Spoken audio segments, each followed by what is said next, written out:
Hi everyone, welcome back to my channel, and if you're new here, welcome, and if you have been following the 25-pound weekly challenge, thank you for sticking around. In today's video, I'm giving you a very honest breakdown of week 1 to 3 of my 25-pound weekly personal spending challenge, what I spent and what I didn't spend, and most importantly, why.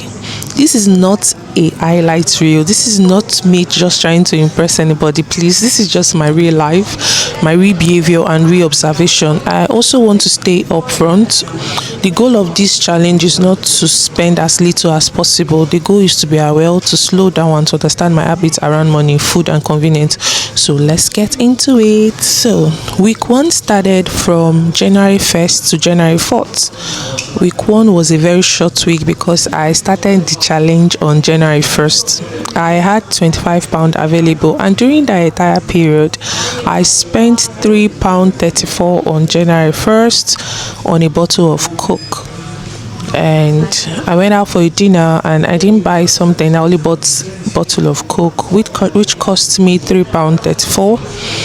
And January 2nd I spent £0. January 3rd I spent £0. January 4th I spent £0. So week 1 the total I spent was £3.34.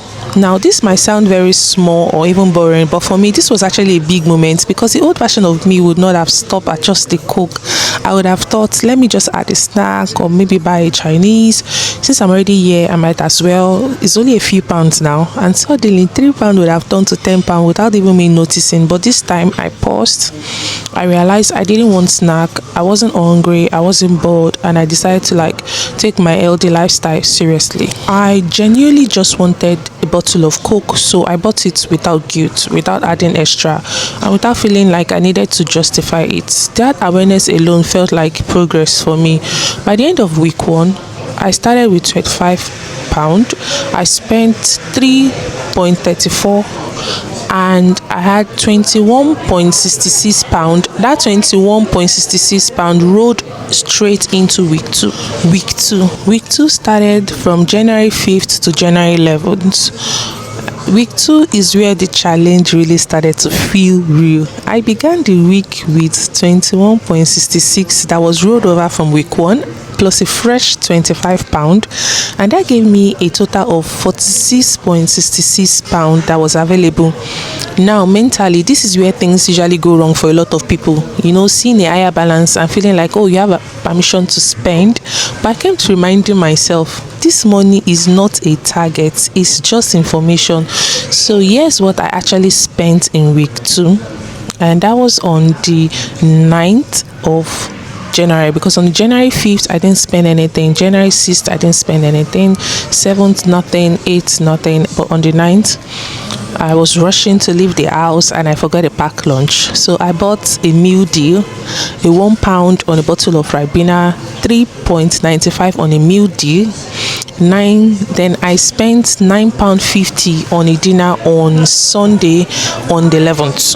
So 5th £0, 6th £0, 7th £0, on the 8th £0, on the 9th I spent £4.95, and on the 10th £0. But on the 11th I spent £9.50 for a dinner.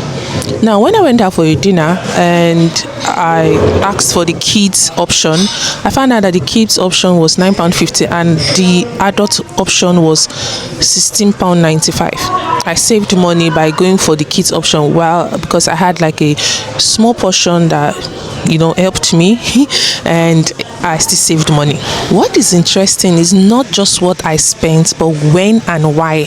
There were several days in this week where I spent nothing at all, and I just said that not because I was forcing myself, not because I was depriving myself actually, but because I was not hungry, I had food at home, I didn't feel emotionally triggered to spend.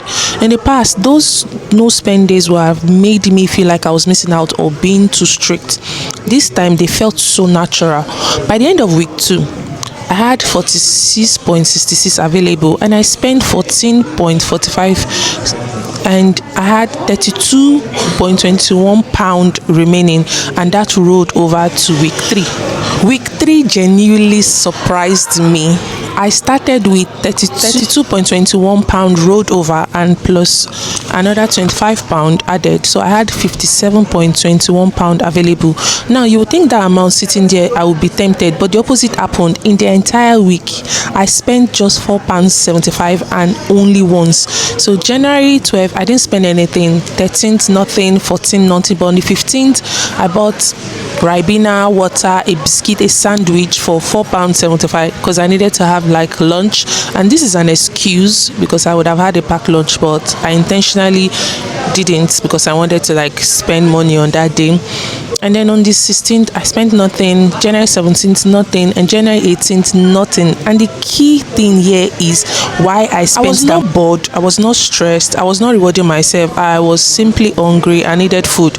I did not spiral, I didn't add extra, I didn't feel the need to make it worth it. I bought what I needed and moved on, and that's like a massive shift for me. By the end of week 3, £57.21 was available. I spent £4.75 and I had 52.46 remaining, and that rolled over why I didn't spend on most days. I want to pause here and explain why I did not spend most days, because this isn't about willpower. What I noticed is that I wasn't constantly thinking about food, I wasn't using spending as entertainment, I wasn't emotionally eating as I used to. Having a clear boundary made my brain calmer. Instead of asking what can I buy today, I started asking, do I actually need anything today? And most days the answers were no. That doesn't mean those days were boring for me, it just means I wasn't feeling silent. What week 1 to 3 taught me, here's what these first 3 weeks have taught me so far. Awareness is more powerful than restriction. Tracking naturally changes behavior.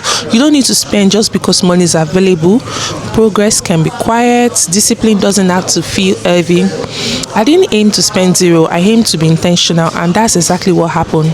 So if you're watching this and thinking I could never do that, I want you to know this did not start with perfection. It started with honesty. Not judging myself, not forcing myself, just paying attention. Thank you so much for watching, and if you found this helpful or relatable, please like, comment and subscribe, and I'll keep sharing honest updates as the challenge continues.